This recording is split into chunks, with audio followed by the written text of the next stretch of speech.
My name is Clara Whitlock, and I was 36 years old the day my son asked me if I had stopped loving him.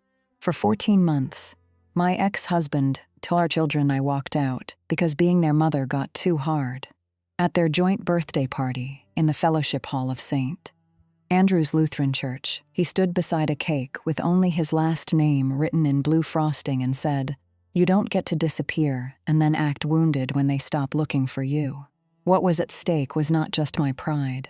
It was my children, Owen and Lily, their last name, their memory of me, and whether they would spend the rest of their childhood believing I had chosen silence over them. There were 43 guests in that room, 2 gold candles on the cake, and 1 small blue number 7 candle in my coat pocket that no one knew I had brought. My phone was in my hand, but I had not opened the file yet. Grant thought I had come there to cry, apologize, and accept whatever place his new wife was willing to give me. Before that afternoon was over, the petition to erase my name from my children's lives would not look so clean anymore. To understand why I handed my phone to my son instead of defending myself, you have to understand what it cost me to stay quiet. I did not walk into that church hall feeling brave. I walked in with my stomach tight, my mouth dry, and a gift bag cutting a red line across my fingers. Inside the bag were 2 books, a set of watercolor pencils for Lily, a model airplane kit for Owen, and a birthday card I had written 3 different times because every version sounded either too cheerful or too broken. The fellowship hall smelled like buttercream, coffee, and the waxy paper tablecloths Beverly Hayes always bought from the dollar store because she said children ruined nice things.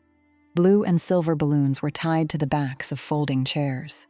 Someone had hung a banner across the far wall that said, "Happy birthday, Owen and Lily Hayes." Not Whitlock Hayes, Hayes. I saw it before I saw my children. That detail stayed with me. My daughter Lily was turning 7. My son Owen had just turned 10.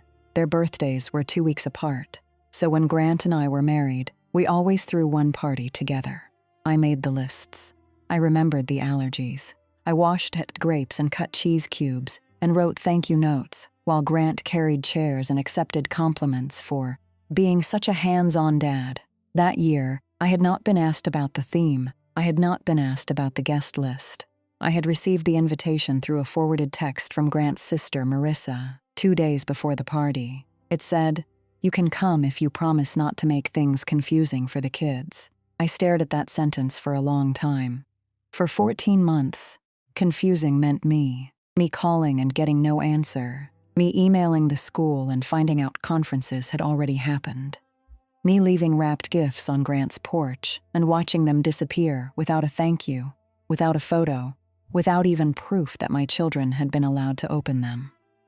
Me hearing my daughter's voice on one accidental voicemail whisper, "Brielle says I'm not supposed to call you Mom here." Brielle was Grant's new wife. The new wife my children were told had stepped up. The new wife smiling near the cake that day, wearing a pale pink dress and a necklace with 2 little discs engraved with O and L. I noticed that too. I had trained myself to notice. I spent my working life listening to recordings people forgot they had made. I was a legal transcriptionist, not glamorous, not powerful in the way Grant respected. I sat at a secondhand desk in my rented duplex, wearing headphones, typing depositions, recorded statements, custody hearings, workplace complaints, insurance interviews, and phone calls where people said one thing when they thought it was private, and another when a lawyer asked them politely under oath. Grant used to call it typing other people's drama. That afternoon, with the birthday cake on a folding table and my children standing 10 feet away from me like I was a neighbor they barely recognized, I remembered every time he laughed at my job. I also remembered the file on my phone. I had labeled it by date, not by emotion. That was the only reason I could open it when the moment came. Welcome back to the Madeline Files, where the quiet person in the room finally gets to tell the part everyone else left out. If you have ever been blamed for a distance someone else created, or watched people applaud a lie because it was easier than admitting the truth, stay with me. This is not a story about screaming louder. It is about what happens when someone patient keeps the record, waits for the right room, and lets the person who lied explain himself. I was raised to be low maintenance. My mother never used those words, but she taught them to me in 100 small ways. She was a medical billing clerk who worked long hours and came home with swollen ankles and a purse full of receipts. My father left when I was 8. After that, my mother praised me most when I needed the least. Clara's my easy one. She would tell people. I learned to make my own breakfast, sign my own permission slips when she forgot, and keep track of which bills were due, because pink envelopes scared her. I learned that being loved and being helpful felt almost the same if you did not look too closely. By 11, I knew how to call the electric company and ask for an extension in a voice that sounded older than I was. By 13, I was watching younger cousins during funerals, weddings, and family fights. By 16, I knew which relatives needed coffee before bad news and which ones needed to feel right before they could be kind. No one called me neglected. They called me mature. I carried that word like a prize until I realized it was also a job. When I met Grant Hayes, I was 23 and working part-time for a court reporting agency while finishing certification. He was funny in a loud, easy way, the kind of man who could walk into a room late and make people glad he had arrived. He managed a regional tire shop then, and he wore his confidence like a clean shirt. Our first date was at a burger place with red vinyl booths and a broken jukebox. He told me his family was close. He said his mother made Sunday dinner every week, and his father never missed a Little League game. He said, "We take care of our own." At 23, that sounded like warmth. I did not yet know that some families use "our own" like a fence. Grant liked that I was organized. At first, he made it sound charming. He told friends, "Clara remembers everything. I swear she's got a filing cabinet in her head." When we moved in together, I remembered rent dates, oil changes, dentist appointments, his mother's birthday, his sister's baby shower, his work uniforms at the dry cleaner, and which cousin had a peanut allergy. When we married, Beverly Hayes hugged me at the reception and said, "You'll be good for him. Grant needs someone steady." I thought that was a blessing. It was a warning. After Owen was born, I became the person who knew where everything was: the tiny nail clippers, the fever medicine, the insurance cards, the daycare forms, the backup pacifier Grant said we did not need until Owen screamed for 45 minutes in the car. After Lily was born, I became even quieter, because there was always a baby sleeping, a bottle warming, a lunch to pack, a load of laundry souring in the washer. Grant loved the children, but mostly in front of other people. He loved throwing them in the air at barbecues. He loved posting pictures of pancake mornings. He loved being told, "You're such a great dad." He did not love the midnight fever checks. He did not love filling out reading logs. He did not love being corrected when he gave Lily medicine from the wrong bottle, and I said, "Grant," read the label. He looked at me that night like I had embarrassed him. "You always have to make me feel stupid," he said. "I'm not trying to," I told him. "It's just dosage." "Right," he said, "because you're the only competent adult in the house." That became one of his favorite complaints.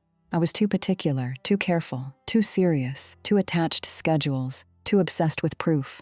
The proof part started as a joke. If Grant said he had paid a bill and I asked for the confirmation number, he would roll his eyes.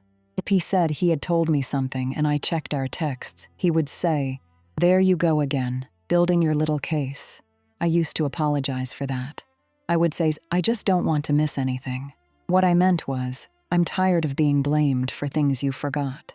I did not say that then. At work, exactness was respected. If a witness said "I think" instead of "I know," I typed "I think." If someone paused for 13 seconds before answering, I marked the pause. If an attorney said, "Read that back," I read the words as they were, not as anyone wished they had been. At home, exactness made me difficult. Grant's family agreed. Beverly was a retired church secretary with soft gray hair, careful lipstick, and a way of smiling that made correction feel like concern. She believed her son was good-hearted and overwhelmed. Any failure of his was really a sign that someone else had expected too much from him. Ray, Grant's father, was quieter. He watched football with the sound too loud and avoided conflict so intensely that silence became his entire personality. If Beverly said something cruel at dinner, Ray would suddenly need ice. Grant's sister, Marissa, was the family broadcaster. She posted everything. First day of school, new porch furniture, a cousin's ultrasound, plates of food, hospital bracelets, birthday candles. If it happened and made the Hayes family look loving, Marissa photographed it. She did not like me. I knew because she told me kindly. "You're just hard to read, Clara," she said once at Thanksgiving while I washed dishes alone. "Grant needs somebody warmer, somebody who doesn't make everything a project." That was before Brielle. Brielle came into our life as Marissa's friend from a fitness studio. She had shiny hair, a quick laugh, and the kind of sweetness that always seemed to arrive when men were watching. She started coming to Sunday dinners. Then she was at backyard cookouts. Then she was helping Beverly decorate for Easter. Then she was bringing the children little treats, just because. The first time Lily came home with a braid I had not done, she said, "Miss Brielle says mommy hair should be fun." I smiled because Lily was 5 and proud of the pink beads at the ends. But that sentence stayed with me. Mommy hair, not hair, mommy hair. Grant said I was being insecure. "She's just nice to them," he said. "Would you rather people ignore our kids?" That was one of his tricks. He made the choices so ugly there was no clean answer. The marriage ended slowly, then all at once. There was no dramatic scene with a suitcase on the lawn. It was more embarrassing than that. It was Grant becoming absent while still living in the house. It was him taking calls in the garage. It was him saying work was crazy. It was Beverly asking if I had let myself get too tense again. It was Marissa posting a picture of Brielle holding Lily at a family picnic I had not been told about. When I confronted Grant, he did not deny the affair. He sighed. That was what hurt first. The sigh, like my pain, was poor timing. "Clara," he said, sitting at our kitchen table while Owen's spelling words were still taped to the cabinet behind him. "We've been done for a long time."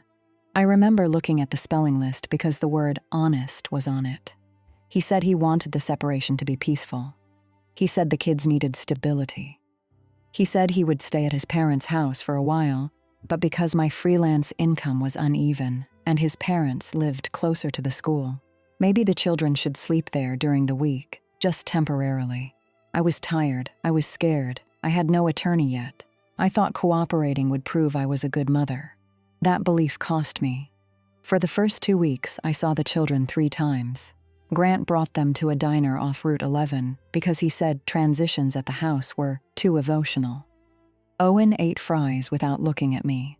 Lily climbed into my lap and pressed her face into my neck so hard I could feel her eyelashes. "When are you coming home?" she whispered. Before I could answer, Grant said, "Remember what we talked about, Lil? Mommy needs grown-up time." I looked at him. He looked back like he dared me to ruin lunch. I said, "I love being your mom, that has not changed." Owen stared at the ketchup bottle. Lily nodded, but she looked confused. The next week, Grant canceled because Owen had a cough. Then Lily had a birthday party. Then Beverly's car was in the shop. Then Grant said the kids were adjusting, and my visits were making them regress. I called. At first, he answered every 3rd or 4th time, then every 10th, then not at all. On September 18, at 6:42 p.m., I called Grant's phone while standing in my kitchen with spaghetti sauce simmering on the stove because Tuesday had always been spaghetti night, and some habits are hard to kill. It went straight to voicemail. At 6:47, I called again, straight to voicemail. At 6:50, my downstairs neighbor Mateo knocked because he had my mail. Mateo Ruiz lived in the first-floor unit of the old duplex I rented after leaving the house. He was a retired postal worker with silver hair, square glasses, and a bad knee that predicted rain better than any weather app. He held out 3 envelopes and said, "Porch lights flickering again. I'll look at it tomorrow." I do not know why I said it. Maybe because I had not spoken to another adult all day. "I think Grant blocked me," I said. Mateo did not ask for details. He just reached into his shirt pocket, pulled out his phone, and said, "Try from mine." I dialed Grant's number. It rang 4 times. Then Grant answered. "Yeah?" I froze. Mateo looked at me, then at the phone. Grant said, "Hello?" I hung up. My hand was shaking so badly I nearly dropped Mateo's phone. He did not say maybe it was a mistake. He did not say, "I'm sure there's an explanation." He just took his phone back and said, "Write down the time." So I did. September 18, 6:50 p.m. Mateo's phone rang through. That was the first note in the timeline. I did not know yet how many pages would come after it. The next month, I tried to attend Owen's parent-teacher conference. I had not received the sign-up email, but I knew conferences were usually in October. I wrote to the school office and asked when Owen and Lily's teachers had availability. The secretary replied, "Good morning, Mrs. Whitlock. Per father's request, communication is currently going to one household. Please contact Mr. Hayes for scheduling." I read that sentence at my desk while a deposition audio sat paused in my headphones. Per father's request, one household. I was still their legal mother. There was no order removing me from school contact. No judge had said Grant could make one household mean one parent. I emailed back politely, because polite was armor then. Please restore me to all communication lists for Owen Whitlock Hayes and Lily Whitlock Hayes. I have not consented to removal. No one answered for 2 days. Then Naomi Bell emailed me from her classroom account. Naomi had been Owen's 4th grade teacher before. She was not Lily's teacher, and she did not owe me anything. Her email was short. "Clara, I wondered why your name disappeared. I will forward what I have. I'm sorry." I sat very still. Sometimes kindness is so small it almost looks like an administrative note. That one cracked something in me. Naomi sent the conference schedule, 3 class newsletters, and a note Grant had written saying, "Please keep all communication through me while the children process their mother's choices." Their mother's choices. I printed that email. Then I printed the header. Then I saved it as a PDF. Then I made a folder on my desktop called School. I wanted to call it something else, I did not. Around that time, the children's voices changed, not their actual voices.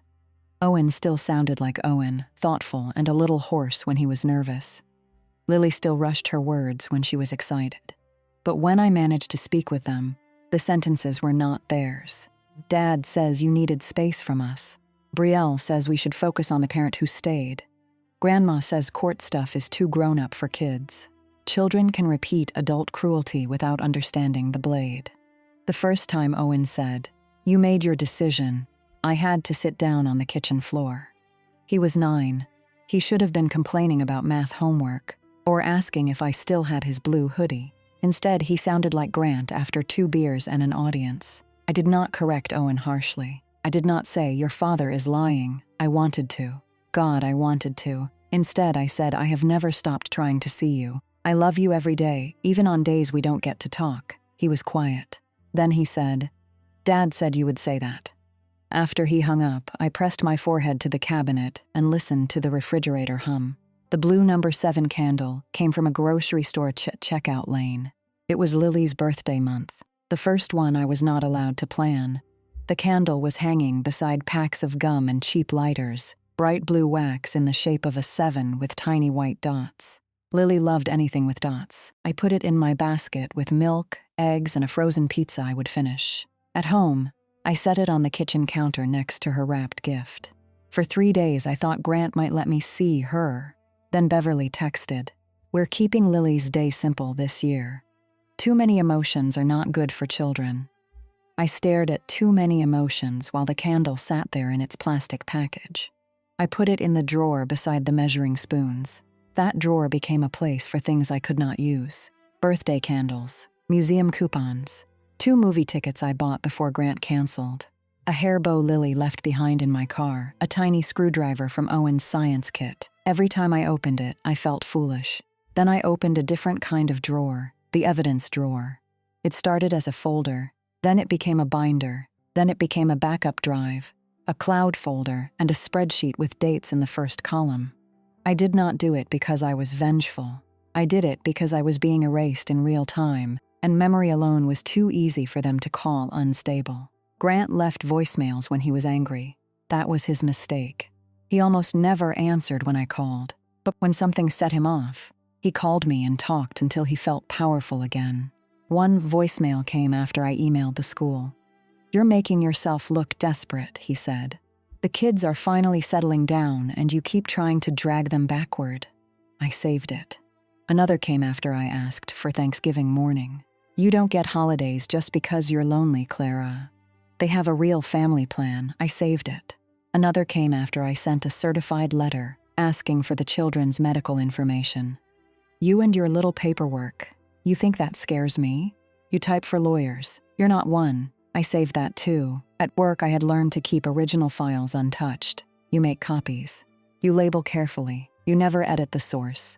You track date, time, sender, and context. You do not write Grant being cruel in the file name, even if that is what it is. You write 2025-01-14 voicemail 8:13 p.m. Exactness calms me. It also protected me from doing what Grant wanted, which was to react in a way he could photograph.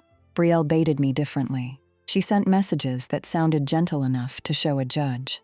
Clara, I know this is hard, but the kids need consistency. Please don't call during bedtime, it upsets Lily. We're encouraging them to use family names that feel safe. Then one evening at 9:26 p.m., she sent from her own phone, the kids need one stable mom right now. I read it twice. Then I took a screenshot. I did not answer. The next morning, she deleted it. I still had it. That was when I called attorney Leona Price. Leona's office was on the second floor of a brick building above a dental clinic. Her waiting room had 3 chairs, a dying plant, and a white noise machine outside the conference room door. She was in her 50s, with cropped natural hair, reading glasses on a chain, and a voice that made people sit up straighter without feeling scolded. I brought a folder and apologized for how much paper was in it. She said, "Never apologize for records." Then she read. For 27 minutes, she did not interrupt me. She looked at the school emails, the call notes, the screenshots, the certified letter receipts, the calendar of missed visits.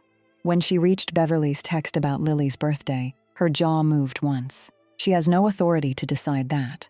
Leona said, "I know," I said. "Do you?" I looked at her. She softened a little. "I'm asking because people can know something legally and still behave like they need permission emotionally." I started crying then, silently and annoyingly, the kind of crying where you keep wiping your face as if the other person has not noticed. Leona pushed a tissue box toward me. Then she said, "Do not warn him about everything you have. Do not post. Do not send long emotional messages. Do not give angry people a preview of your evidence." I nodded. "And Clara, yes, you are not absent because someone blocked the door." I kept that sentence, but I did not repeat it to anyone. There are some things you have to believe quietly before you can stand on them in public. Leona filed motions. She sent letters. She requested formal communication through a parenting app. Grant resisted everything. He called her a paperwork bully and told his family I was trying to bankrupt him with legal drama. The surname petition arrived in March. I opened the envelope at my kitchen table with wet hair and a towel around my shoulders because I had just showered after working until 2 in the morning. Petition to change minor children's surname, Owen Whitlock Hayes to Owen Hayes, Lily Whitlock Hayes to Lily Hayes. Reason listed: mother has voluntarily disengaged from children's lives. Children identify primarily with paternal household. Name change would provide emotional stability. Voluntarily disengaged. I put the paper down. The room made a sound. Or maybe I did. I am still not sure. My last name was not just vanity. Whitlock was the name on their birth certificates, hospital bracelets, school art, tiny backpacks, the pediatrician forms I filled out with one baby on my hip. It was not better than Hayes. It was mine. It was theirs. It was proof that I had been there from the beginning. Grant wanted the court to make the lie official. That was when the evidence stopped being something I saved because I was scared and became something I preserved because my children might need a road back. Beverly called 2 days after the petition. I answered because part of me still wanted one person in that family to say, "This has gone too far," she said. "Clara, I hope you won't fight this just to punish Grant." I stood by the sink and watched a drip fall from the faucet into a bowl. "Beverly," I said, "do you believe I abandoned them?" She was quiet. For 1 second, I heard breath, real breath. Not performance, not church voice, just a woman who knew more than she wanted to admit. Then she said, "I think children need peace." That was her almost moment. It died in her mouth. I said, "Peace for who?" She sighed. "This is what I mean. You make everything harder than it has to be." I looked at the blue candle in the drawer because it was open a crack. "No," I said. "I think I stopped making it easy." She hung up first. In April, Mateo fixed my porch light for the 3rd time. He had started doing small things without making them favors. Tightened the loose railing. Left soup outside my door when flu went through the building. Brought up packages when rain blew onto the porch. One night he saw me come home with 2 gift bags still in my hands. It was raining, not dramatic rain, just steady, cold, inconvenient rain. I had driven to Grant's house because Brielle had texted, "Owen isn't ready for direct contact, but you can drop the gift." No one answered the door. I waited 9 minutes. I know because I wrote it down later. When I got home, Matteo was in the hall, holding a flashlight under his chin, while he worked on the light switch plate. He looked at the gift bags, I said. They weren't home. He did not make the pity face. I appreciated that. He said, "Leave them by my door if you don't want to look at them tonight." I almost laughed, but it came out wrong. He turned back to the wires. My daughter went through something like this in Arizona. Different details. Same kind of locked door. I leaned against the wall because I was suddenly too tired to stand straight. He said, "I started writing down dates back then. People think old men notice nothing." Then he nodded toward the bags. "You want this date written down?" I said yes, so Matteo wrote it down on the back of an old utility envelope. April 12, Clara returned with gifts. No answer at Hayes' house. Rain, 7:35 p.m. It was not legal magic. It was a decent person saying, "I saw you." By summer, the children were more distant. Owen stopped calling me Mom in front of Grant. On the rare calls that went through the parenting app after Leona pushed hard enough, he called me Clara twice. The first time, he flinched after saying it, as if waiting for my reaction. I kept my voice steady. "You can call me whatever feels comfortable right now," I said. "I know who I am," he whispered. "Okay." Lily was different. Lily acted cheerful in a way that made my chest hurt. She showed me drawings through the screen too quickly. She talked about Brielle's pancakes, Brielle's nail polish, Brielle's dog from before she married Daddy. Once she said, "At our house we have a mom wall." "What's that?" I asked. She turned her screen and I saw framed pictures behind her. Grant, Owen, Lily, and Brielle at the zoo. Grant, Brielle, and the kids in matching Christmas pajamas. Brielle holding Lily on the first day of school. "No photos of me," Lily said. "Brielle says old pictures make Owen sad." I smiled because she was watching. After the call, I went to the bathroom and threw up. That was the body keeping score before I had words. In August, the birthday invitation came. Not from Grant, not from Beverly, from Marissa. A forwarded graphic with balloons and a cartoon rocket ship because Owen liked space and Lily liked stars. It said Owen and Lily Hayes birthday bash. St. Andrew's Fellowship Hall, Saturday, September 6, 2 o'clock. Under that, Marissa added, "Grant says you can attend, but please don't make a scene. This is about the kids and the family that's been here." I read it at my desk while working on a deposition where a man claimed he had not threatened his business partner until the opposing attorney played a voicemail. My headphones were still on. A stranger's voice said, "I never said that." Then another stranger's recorded voice proved that he had. I paused the audio. I looked at Marissa's text. Then I opened my evidence folder. The voicemail that mattered most had been left on June 3 at 10:18 p.m. Grant had been angry because Leona requested makeup parenting time and objected to the surname change. I did not answer his call. He left a message. At the time, I could not listen to the whole thing. His voice had that tight, mean edge that used to make me check where the children were before responding. Later, with headphones on and a blank transcript page open, I listened. Then I listened again. Then I typed every word. Then I sent the original audio to Leona. She called me 20 minutes later. "Clara," she said, "do not play this for anyone casually." I wasn't going to. I mean it. This is not for a group chat. This is not for revenge. This is evidence. I know. She was quiet. Then she said, "But if he repeats this abandonment claim publicly, in a context with witnesses, do not argue. Ask a question first." "What question?" "Ask whether he wants you to in front of everyone." I wrote that down. On the morning of the party, I woke before my alarm. The apartment was gray with early light. I ironed a navy dress because it was simple and had pockets. I put on small silver earrings Owen had picked out from a craft fair when he was 7. I wrapped the gifts again because the corners had softened from being moved around too many times. Then I opened the kitchen drawer. The blue number 7 candle was still there in its plastic. I picked it up. For a moment, I felt ridiculous. Lily was not having a small kitchen cake with me. The official cake would already have candles. Grant would see anything I brought as an accusation. Brielle would call it confusing. I put it in my coat pocket anyway. Mateo was outside when I came down. He was wearing a brown jacket even though it was warm and holding a gift bag with silver tissue paper. I stopped on the porch. "What's that?" "For Lily," he said. "And Owen, books nothing loud, you don't have to come." He looked at me over his glasses. I know, that was all. On the drive to St. Andrews, I kept both hands on the wheel and my phone plugged into the console. I had charged it overnight. I had backed up everything. I had printed the transcript, folded it once, and placed it inside a plain white envelope in my purse. The envelope was not thick. It did not look like much. Most things that change a room do not look like much. When I pulled into the church parking lot, I saw Grant's truck, Beverly's silver sedan, Marissa's SUV with a stick figure family decal, and Brielle's white crossover with a vanity plate that said Blessed Two. I parked near the edge. Mateo parked 2 spots over and waited by his car until I got out. "You want me near you?" he asked. "No," I said, "just inside." He nodded inside. Marissa saw me first. She was standing by the gift table in a bright green jumpsuit, holding her phone like it was part of her hand. Her smile sharpened when she saw Mateo behind me. "Oh," she said, "you brought someone." "This is Mateo," I said. "He knows the kids." Marissa looked him over and decided he did not matter. "Gifts go there," she said, pointing. The gift table had a sign that read, "Owen and Lily Hayes, blue marker, glitter stars," Brielle's handwriting, I thought. Too many loops. I set my bag down gently, across the room.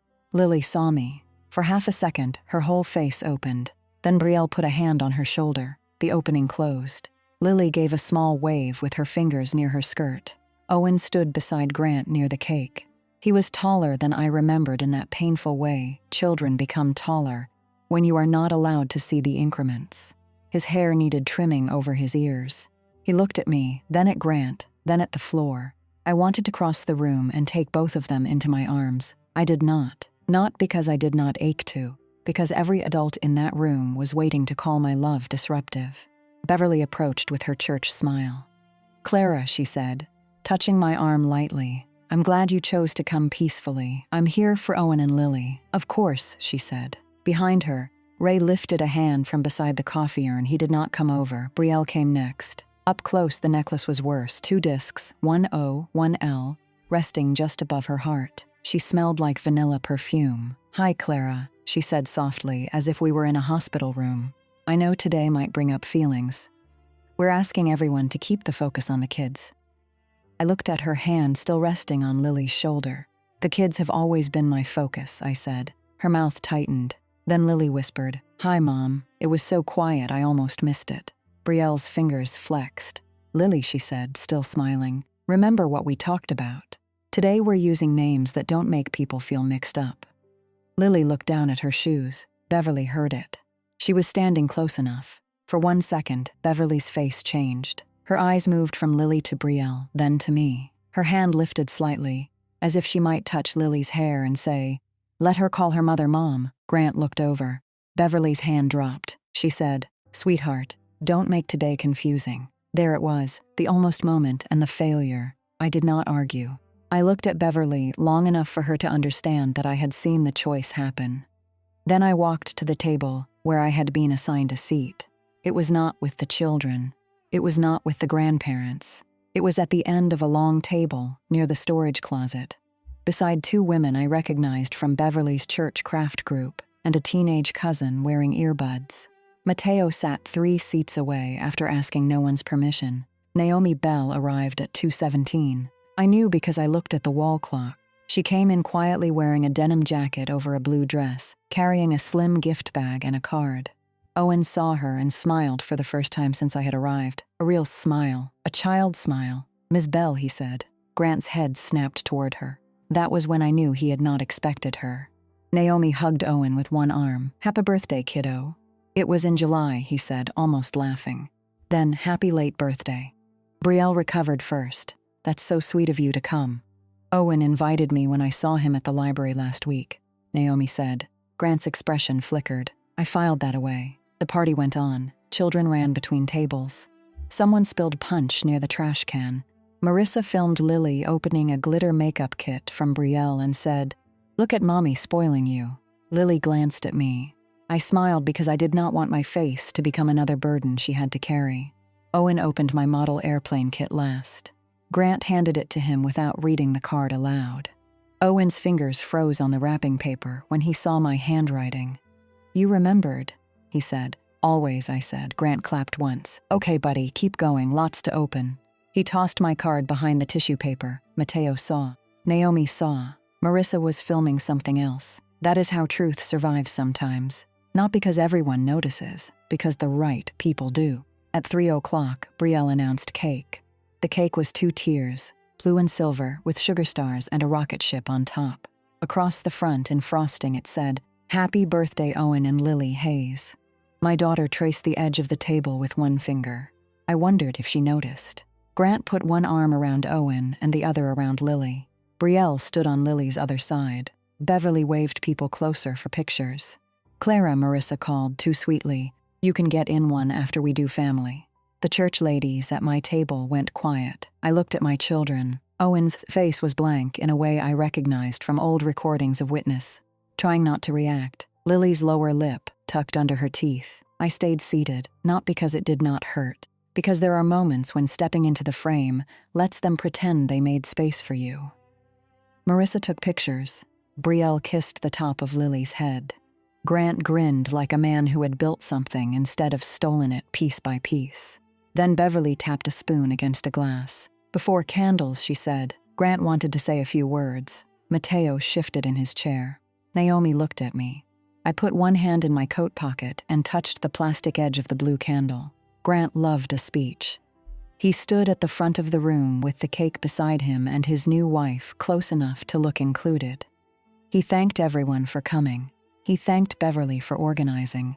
He thanked Marissa for decorations. He thanked Brielle for loathing these kids through a hard season. People murmured. Brielle lowered her eyes. Then Grant said, "Most of you know this year hasn't been easy. There have been changes. There have been disappointments. But kids know who shows up." My body went cold. He looked directly at me. "And I'm proud of Owen and Lily for learning that family isn't always about who gave birth. It's about who stays."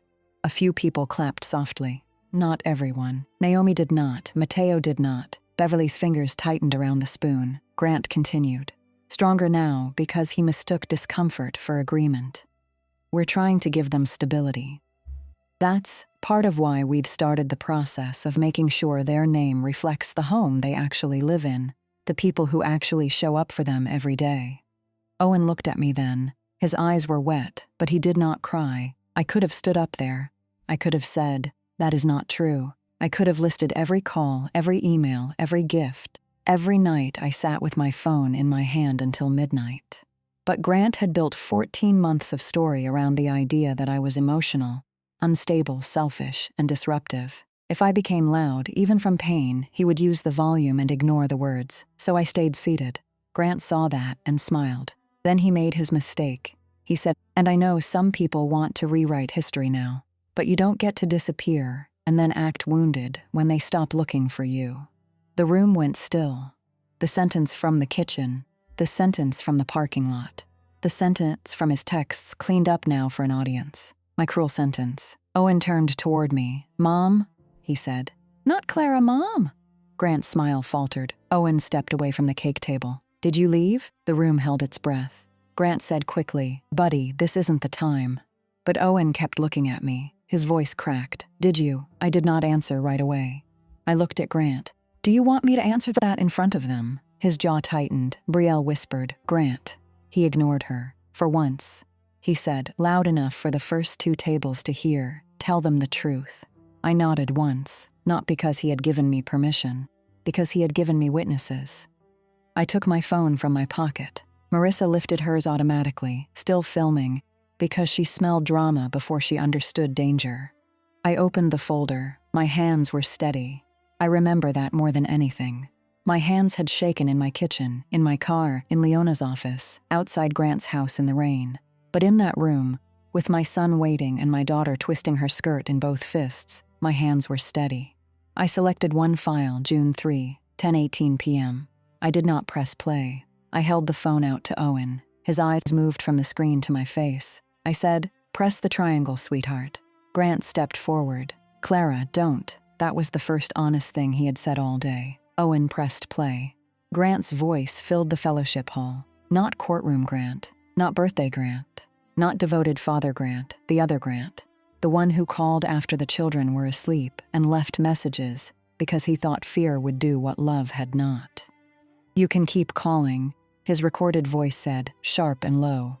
"They're not going to see it. I blocked your number on the tablets too, so stop pretending you're being shut out by accident." So someone gasped. Brielle went white. Grant lunged for the phone. I pulled my hand back and said, "Don't touch it." I did not raise my voice. He stopped anyway. The recording continued. "You want to drag everybody into court? Fine. By the time you get in front of a judge, Brielle will be Mom, the kids will be Hayes, and they'll believe what I tell them because I'm the one here every day." Lily made a small sound. Owen stared at the phone like it had opened under his feet. The voicemail went on for 8 more seconds. "You walked out when you stopped being useful, Clara. That's the story now. Get used to it." Then silence. Not complete silence. A refrigerator hummed in the church kitchen. A child whispered, "What happened?"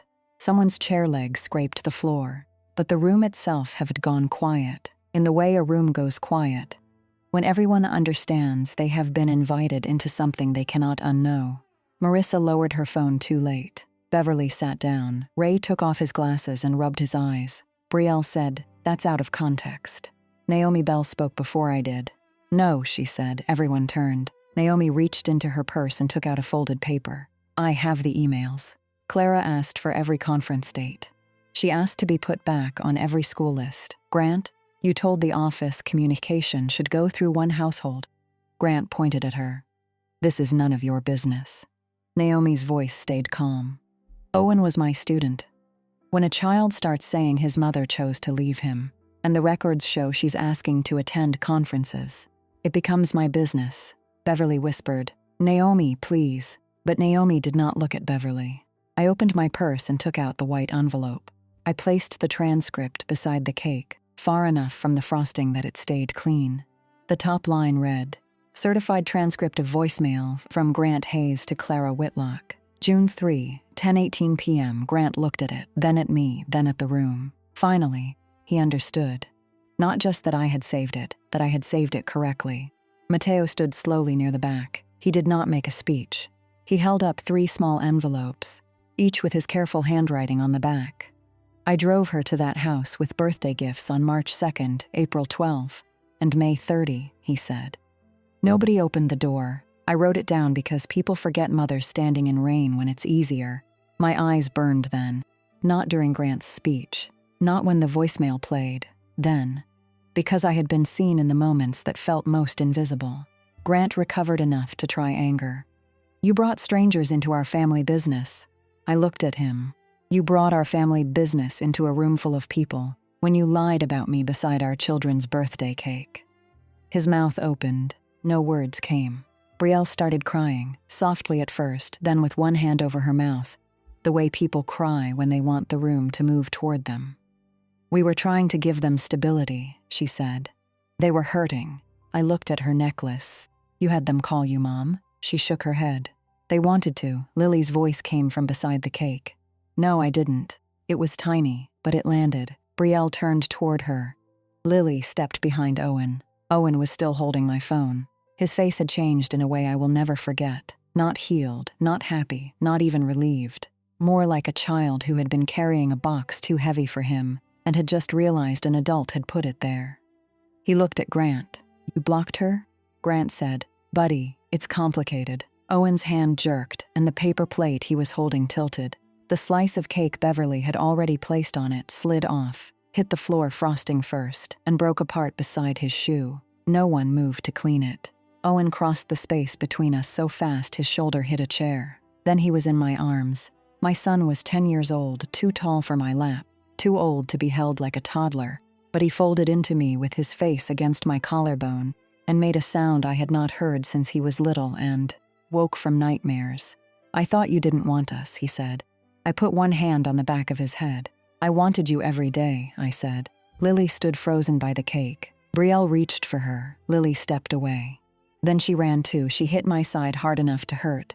And I welcomed the hurt, because it was real, because she was there, because her fingers twisted into my dress like she was afraid someone would pull her off. "I called you Mom," she cried into my waist. I did. I know," I said. "I heard you." Grant said, "Clara, don't do this to the kids." I looked at him over my children's heads. "You already did."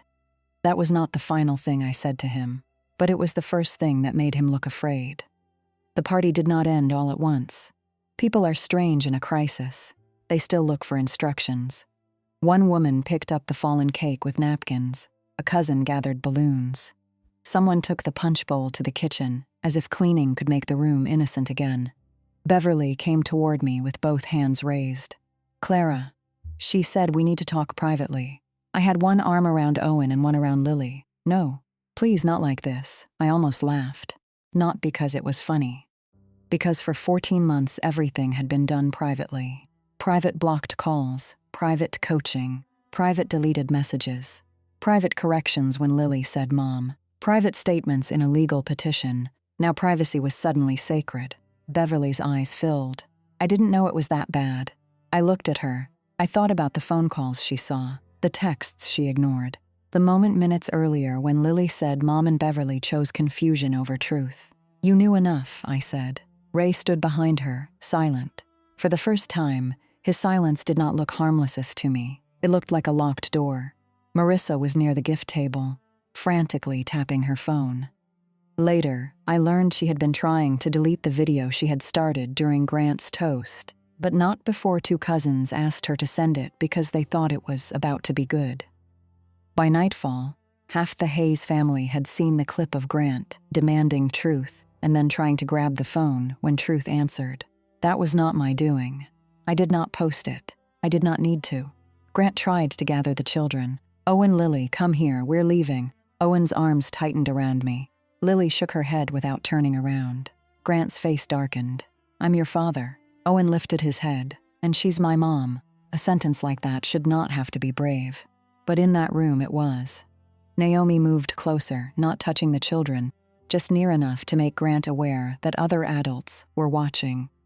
Mateo stood by the door with his gift bag still in his hand. Beverly began crying quietly. Brielle sat in a folding chair staring at the floor, one hand on her necklace. I called Leona from the hallway.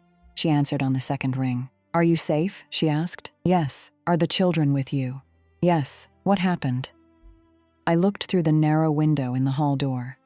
Owen and Lily were sitting on either side of Naomi now, eating untouched crackers from a paper plate because neither could face cake. "He said it publicly," I said. I asked the question. He told me to tell the truth. Owen pressed play. Leona was quiet for one breath. Then she said, "Do not leave alone with the children unless Grant consents in writing or law enforcement directs it. Stay where there are witnesses. I'm going to tell you exactly what to write in the parenting app." That sentence brought me back to earth. The truth had played, but custody did not magically rearrange itself because a room gasped. That mattered. I still had to be careful. So I sat at a church hallway table under a bulletin board advertising choir practice, and I typed exactly what Leona dictated. "Grant, after your public statements today, and the children's emotional distress upon hearing the voicemail you left on June 3, I am requesting that the children remain with me for dinner in a public location, or that we contact local law enforcement for assistance documenting their current condition. Please respond in this app." Grant refused at first. Then Naomi said she would stay. Mateo said he would stay. Two church volunteers hovered nearby, pretending to organize hymnals. Grant looked around and realized the room that had belonged to him an hour earlier had become a room full of witnesses. He typed one sentence. "They can have dinner with you, but return by 8. I took it. Not because it was enough, because it was written. I drove Owen and Lily to a diner, 3 blocks away. Naomi followed in her car. Mateo followed too, though he sat at the counter and pretended to read a menu so the children would not feel surrounded. Owen ordered pancakes even though it was dinner. Lily ordered macaroni and cheese, then did not eat it. They asked questions in bursts. "Did you call on Christmas?"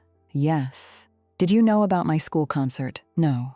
I found out after. Did you send the book? Yes. Did you get my drawing? No.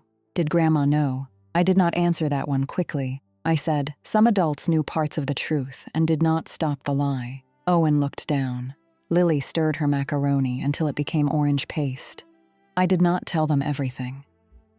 Children do not need the full weight of adult betrayal dropped in their laps just because the adults finally got caught. I told them what they needed most. I did not leave you. I tried to reach you. You are allowed to love your dad. You are allowed to love me. You do not have to choose a story tonight. Owen asked if I still had the voicemail. Yes, I said. Can you delete it? I looked at him. His eyes were tired. Not yet, I said. The adults still need it. But you do not have to listen to it again. He nodded. Then Lily climbed into my side of the booth and put her head in my lap. She was 7, all elbows and warm hair and sticky fingers. I rested my hand lightly on her back and looked across the diner at Naomi, who was pretending not to cry into her coffee. At 7:52, I drove them back. That was one of the hardest things I have ever done. Owen cried silently in the back seat. Lily kept saying, I don't want to. I wanted to keep driving. I wanted to turn left instead of right, cross the state line, and let love be enough authority. It was not. So I pulled into Grant's driveway at 7:59 with Naomi behind me and Mateo parked across the street. Grant stood on the porch with his arms folded. Brielle was visible through the front window, pacing.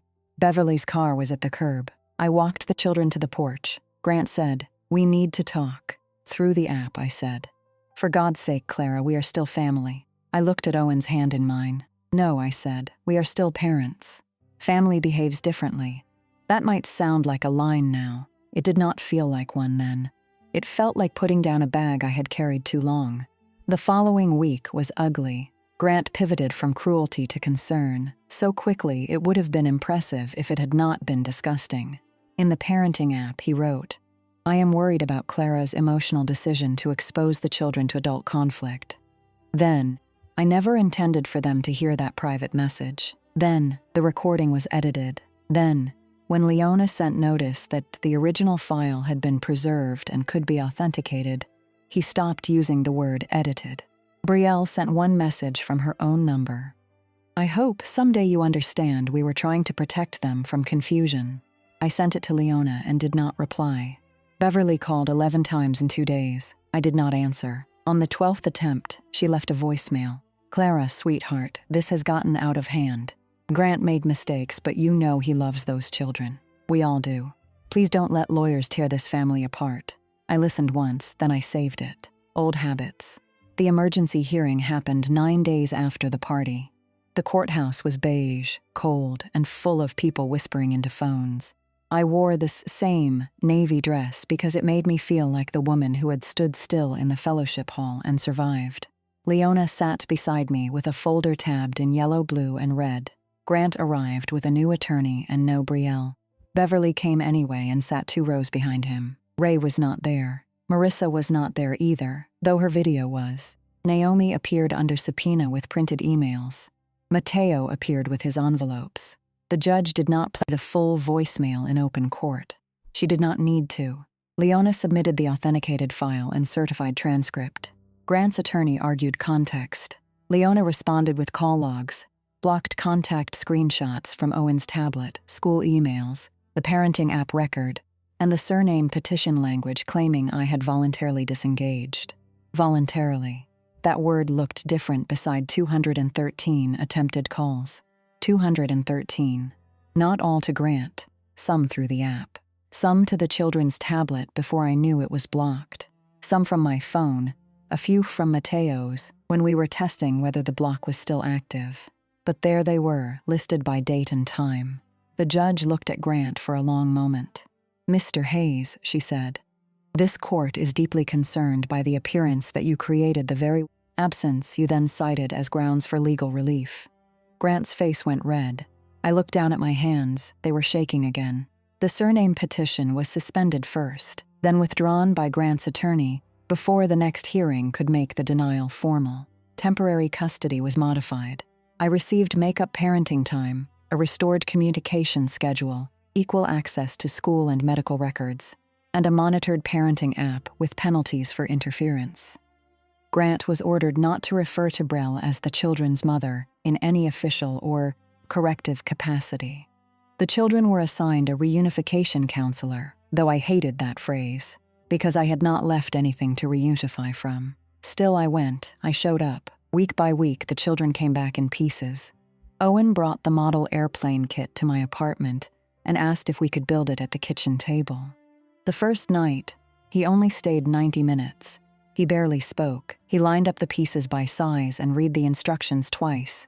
Then he said, without looking at me, "I was mad at you, I know, I said stuff. I know Dad said you could call if you wanted, I wanted." He nodded. We glued one wing crooked and decided it gave the plane character. Lily tested me more openly. She asked for pancakes the way Brielle made them, then cried when mine tasted different. She called me Clara once, then burst into tears before I could answer. She asked if her room was still there. I had moved to a 2-bedroom duplex. There was no old room, so I showed her the corner I had made for her. A white bedspread with little blue flowers, a shelf of books, a jar of hair ties, and the watercolor pencils from the party gift bag. She touched the jar. "You kept girl stuff?" "I kept Lily's stuff," I said. She climbed onto the bed and sat with her knees under her chin. "Can I bring my unicorn blanket next time?" Yes. That was how it happened. Not with one dramatic embrace that fixed everything. With a crooked airplane wing, a jar of hair ties, a unicorn blanket carried between houses like a peace treaty. Grant did not become gracious. People like Grant do not lose control and suddenly respect boundaries. They look for smaller doors. He complained that the parenting app was cold. He said I was poisoning the children by acting like a victim. He told Leona I was refusing family healing because I would not meet privately with him and Brielle. Beverly tried a softer approach. She sent a card with a watercolor dove on the front. Inside, she wrote, "I am sorry for the ways this year hurt everyone. I hope we can move forward for the children, everyone." That word did a lot of work. I did not respond until the counselor helped me draft something simple. "Beverly, the children can have a relationship with you in appropriate settings. I am not available for conversations that minimize what happened." She replied 3 hours later. "I suppose forgiveness is too much to ask." I did not answer. Sometimes the boundary only has to land once. Marissa lost something she cared about more than she admitted: the ability to narrate the family. For years, she had been the one posting captions about loyalty, resilience, and showing up. After the party, people in the family watched her video and noticed what she had not meant to record. Grant's speech, my question, his demand that I tell the truth, his voice on the phone, his hand reaching for it. A cousin commented under one of Marissa's later posts, "Maybe don't caption stuff family first," after what happened at the party. Marissa deleted the post. Then she blocked me. Although I had not commented, that was fine. I did not need access to the performance anymore. 3 months after the party, Lily turned the blue number 7 candle into something else. It was not her birthday anymore. It was a Saturday in December, cold and clear, with Owen at the kitchen table, painting the model airplane silver, and Lily sitting on the counter in socks while I frosted a small chocolate cake from a box mix. Mateo had come upstairs to fix the cabinet hinge and ended up staying because Lily asked if he liked sprinkles. Naomi had mailed a card for the children with 2 bookstore gift certificates inside. The apartment smelled like sugar and old radiator heat. I opened the drawer for a butter knife and saw the candle, still in its plastic, blue, dotted. Lily saw it too. "What's that?" I hesitated. "A candle I bought for you. For my birthday?" "Yes. The one I didn't see you." "Yes." She picked it up carefully. "Can we use it now?" "It's not your birthday." She shrugged. "It can be cake day." Owen looked up from the airplane. "Cake day is a thing," Mateo said, "in this house, apparently. So we put the blue 7 on a cake in December in a kitchen too small for all of us to stand comfortably, with no banner, no photographer, no corrected names, no one telling my daughter what she was allowed to call me. Lily lit it with my help. She closed her eyes before blowing it out. I did not ask what she wished. Some things belong only to children. Later that month, at a monitored exchange in the community center parking lot, Grant tried one more time. The children were already inside with the counselor. Snow had melted into dirty piles along the curb. Grant stood beside his truck, hands in his jacket pockets. looking thinner than he had at the party. He said, "You got what you wanted." I zipped Lily's backpack slowly. "No, Grant, I got part of what you took back." His mouth twisted. "You really want to do this forever? Apps, counselors, lawyers? You want our kids growing up like that?" "I want them growing up without being asked to hate one parent to comfort the other." He looked away. Then he said, quieter, "I made mistakes." I waited. There was a time when that sentence would have pulled me closer. I would have helped him finish it. I would have softened the edges and said, "We both did." I would have made his almost apology easier for him to carry. I did not do that anymore. He said, "I was angry. Yes. You know I didn't mean for it to go that far." I thought of Lily whispering into a phone, Owen asking if I left, my name missing from school emails, the Hayes banner, the cake on the floor. I said, "I didn't disappear, Grant. You just finally lost the right to hide me." He looked at me then. For once, he had no audience to perform for. And for once, I did not wait for him to understand. I went inside and got my children. Life after that did not become perfect. I want to be honestest about that because people like clean endings. The children still had hard days. Owen still watched my face too closely when he mentioned his dad. Lily still asked, "Are you coming?" 3 different ways before every school event. Sometimes I found myself over-explaining ordinary delays because I could feel how abandonment had been planted in them like a seed. Healing was not a scene, it was repetition. I showed up early, I answered calls, I put school papers on the fridge. I let them bring stories from Grant's house without punishing them for loving him. I corrected lies when I needed to, but I did not make them responsible for holding the evidence. That was my job. Their job was to be children. On Owen's next real birthday, he asked for dinner at my apartment instead of a party. He wanted tacos, chocolate cupcakes, and no singing until after he had eaten. Lily made place cards for everyone at the table. Mine said Mom in purple marker, pressed so hard the letters almost tore the paper. Mateo came with a bag of oranges because he said every party needed fruit and then ate 3 cupcakes. Naomi stopped by for 10 minutes with a book for Owen and a hug Lily. Leona sent a card that said, "Keep building good records," which made Owen laugh because by then he knew what she had helped save. The children still had the last name Whitlock Hayes. That mattered less than I thought it would, and more than I can explain. Not because my name won over his, because no one got to erase half of them to make a lie easier to frame. The blue number 7 candle lives on the small shelf above my kitchen sink. Now it has been burned once. The top is melted crooked. Lily stuck a tiny star sticker on its side. Sometimes when I wash dishes, I look at it and remember carrying it into that church like a private wound. Now it looks like something we kept. That is different. Grant's family did not vanish. They are still out there, still telling smaller versions of themselves. Beverly sends birthday cards. Ray writes his name under hers. Marissa posts less about loyalty now. Brielle no longer wears the necklace with my children's initials, at least not where they can see it. I do not monitor them. I do not chase corrections from people committed to softer lies. The people who matter know enough. My children know I called. The court knows I called. I know I called. And on the days when doubt comes back, because it does sometimes, I have the record.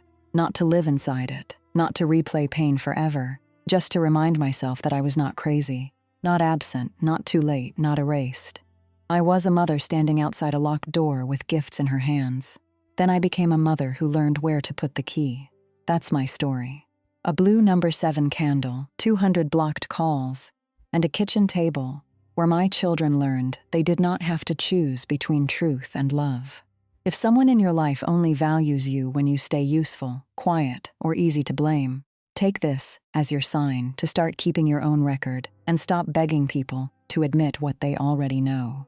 And if this story found you at the right time, leave a comment, tell me where you're listening from, and subscribe to the Madeline Files for more stories where the quiet truth finally gets a room of its own.